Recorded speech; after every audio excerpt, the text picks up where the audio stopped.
Hola, somos estudiantes del curso de Infectología y pertenecemos al grupo número 4. Los objetivos que nos propusimos para abordar el caso clínico de hoy son los siguientes: explicar los mecanismos de patogenicidad de leptospira, hepatitis B, ébola, VIH e indicar cuál de estos se encuentra ocasionando el cuadro clínico en el paciente.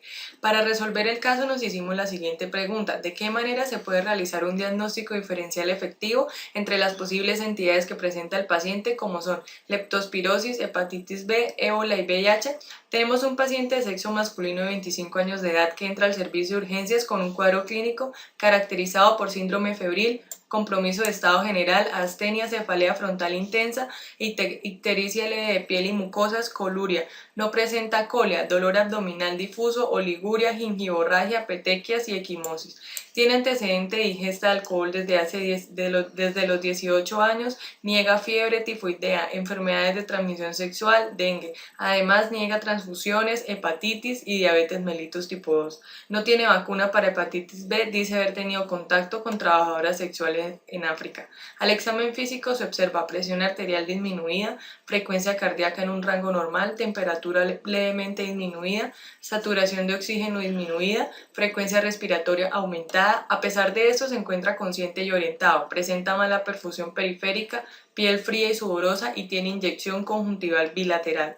Los resultados del laboratorio muestran niveles de hematocrito bajo, niveles de hemoglobina disminuidos, presenta leucocitosis, segmentarios, presenta porcentaje de linfocitos disminuido, trombocitopenia, creatinina elevada y nitrógeno ureico en sangre aumentado, además de presentar niveles de sodio aumentados. De acuerdo a esto, tenemos que este paciente está siendo afectado por el microorganismo leptospira, los cuales son microorganismos aerobios obligados capaces de producir catalasa y oxidasa. Poseen unos factores de patogenicidad tales como hemolicinas, específicamente la hemolicina SPHH, la cual tiene actividad citotóxica sobre eritrocitos, y hemolicina SPHA con actividad fosfolipasa y esfingomielinasa. Como factores de patogenicidad posee proteínas de membrana externa como las lipoproteínas, la proteína de transmembrana OMPL1 y las proteínas periféricas P31, LIP45. La patogenia desarrollada por leptospira se da de la siguiente forma: estas penetran en el hombre a través de la piel erosionada o las mucosas sanas. Después de entrar al organismo, difunden con rapidez y transcurridas las primeras 48 horas pueden alcanzar todos los tejidos, con una localización especial en el riñón, en el hígado, corazón y músculos esqueléticos. Entre los primeros 5 a 7 días de la infección, los anticuerpos específicos formados favorecen la opsonización del microorganismo. ¿Cómo se da la respuesta inmune frente a leptospira? Ella posee un mecanismo de evasión en donde se escapa el fagolisosoma al citosol y se comporta como patógeno intracelular y es presentado en el complejo mayor de histocompatibilidad tipo 1 y va a activar a los linfocitos CD8. El desarrollo de una respuesta inmunohumoral durante la leptospirosis es importante para la resistencia a la infección, la cual depende de la producción de anticuerpos aglutinantes y opsónicos tales como inmunoglobulina G e inmunoglobulina M, ambos dirigidos contra los determinantes antigénicos 0A. Además, se da la reducción del número de linfocitos CD4 y su respuesta. La respuesta inmune contra leptospira también se encuentra mediada por los linfocitos Th1 y Th2. Los Th1 producen altos niveles de interferón gamma y los Th2 producen niveles medios de interleuquina 4. Se da entonces una respuesta combinada con producción de anticuerpos por parte de los linfocitos Th2 y activación de macrófagos por los Th1.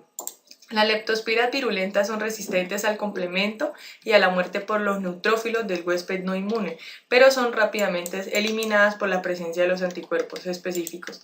La leptospirosis producida por la leptospira se traduce principalmente como una vasculitis infecciosa donde predomina la lesión vascular de tipo capilar, daño responsable del edema y la diatesis hemorrágica que afecta fundamentalmente a los capilares del hígado y riñón. Durante la fase aguda, la migración de bacterias, toxinas, enzimas o productos antigénicos liberados a través de la lisis bacteriana conducen a una permeabilidad vascular aumentada. La respuesta inmune está implicada en la patogénesis de la leptospirosis por medio de la formación de inmunocomplejos, la liberación de citoquinas y la vasculitis autoinmune. La infección por leptospira puede ser asintomática. Cuando es sintomática, también puede causar una enfermedad febril alintérica, autolimitada o síndrome de Wade. La enfermedad se inicia con escalofríos, fiebre elevada, mialgias y cefalea intensa y hemorragia conjuntival como se presenta en el paciente. Dentro de las pruebas de laboratorio útiles para el diagnóstico de leptospira encontramos MAT, que es específica para serobares. ELISA, se desarrollan utilizando varias preparaciones antigénicas y puede ser desde sonicados de leptospiras hasta lipoproteínas recombinantes. Por otro lado, el aislamiento de leptospiras mediante cultivo, aunque es el diagnóstico definitivo, no es útil en primera instancia debido al crecimiento lento de esas cepas y los periodos largos de incubación al que deben ser sometidas. Por otra parte, los posibles virus implicados que tienden a confundir al médico para dar un diagnóstico al paciente son el virus de la hepatitis B de la familia Hepanaviridae. Este virus se compone de un hilo de doble cadena de ADN. Su genoma cuenta con 3 genes implicados en el contagio: Precore, EM y POL. Los individuos con hepatitis presentan síntomas como dolor abdominal, dolor en hipocondrio derecho, fiebre, ictericia. El diagnóstico para el virus de la hepatitis B varía dependiendo de los resultados. Entonces tenemos que el antígeno de superficie de la hepatitis B, los anticuerpos de superficie de la hepatitis B y los anticuerpos del núcleo de la hepatitis B, si dan como resultado negativo, indica que el paciente no es inmune, no está infectado, lo cual se le recomienda aplicarse la vacuna. Cuando el antígeno de superficie de la hepatitis B es negativo, los anticuerpos de superficie son positivos, y cuando los anticuerpos del núcleo son negativos o positivos, indican que el paciente es inmune o ha sido vacunado o se ha recuperado de la infección.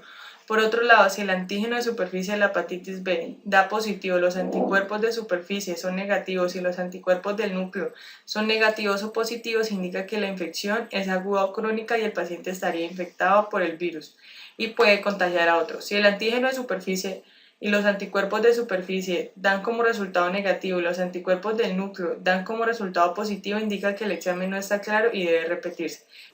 El otro virus implicado es el virus del ébola, el cual es de género ebolavirus, marburgvirus y cuevavirus. Estos son uno de los 3 miembros de la familia Filoviridae. Los síntomas de los pacientes afectados son fiebre, debilidad intensa, mialgia, erupciones cutáneas, disfunción renal y hepática y hemorragias internas y externas. En los resultados del laboratorio en el virus del ébola hay leucopenia, trombocitopenia y elevación de enzimas hepáticas. Para el diagnóstico del virus del ébola se utilizan los siguientes métodos de laboratorio. La prueba de inmunoabsorción enzimática ELISA. Se trata de un estudio donde la muestra del paciente se introducía en un dispositivo de plástico para combinarse con ciertos anticuerpos que provocarán un cambio e indicarán la presencia del virus. La prueba de detección de antígeno es una reacción de antígeno-anticuerpo. La prueba de seroneutralización, en donde los médicos deben tomar una muestra del paciente que es colocada sobre un dispositivo especial del laboratorio para después añadir un suero especial que a través de una mancha inmunofluorescente indicará la presencia de un antígeno viral después de 3 a 6 días de incubación. La prueba de cadena de la polimerasa con transcriptasa inversa tiene la capacidad de detectar la infección por ébola en etapas muy tempranas. Esta prueba analiza el ADN y es capaz de realizar varias copias en su interior. También se encuentra el aislamiento viral, en donde hay cultivos celulares. Se aísla el virus, el cual va a tener una sensibilidad y una especificidad muy alta. Debido a que solo se amplifica el virus, se aumenta la sensibilidad. Por último, la siguiente entidad que se encuentra afectando al paciente es el VIH. Los síntomas son fiebre, diarrea, dolor de cabeza, úlceras bucales, rigidez o dolor muscular, sudoración.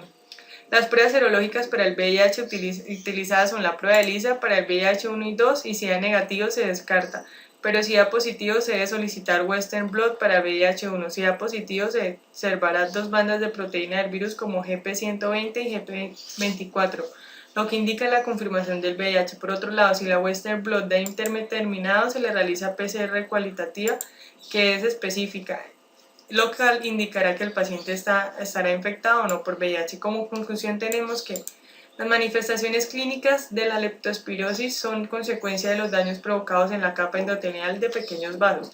Todos los órganos internos pueden ser afectados, lo que explica el amplio rango de manifestaciones clínicas y lesiones glomerulares y vasculares en riñones, lo cual va a determinar la uremia y oliguria, el daño vascular de capilares hepáticos.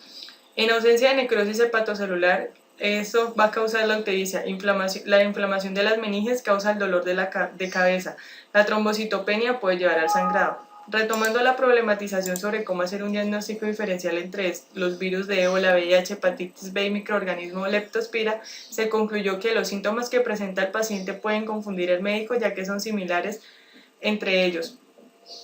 Al paciente se le descartaron los virus por los resultados de laboratorio que muestran neutrofilia y linfopenia, lo que indica que la infección que presenta el paciente es causada por leptospira, la cual está afectando el estado de salud.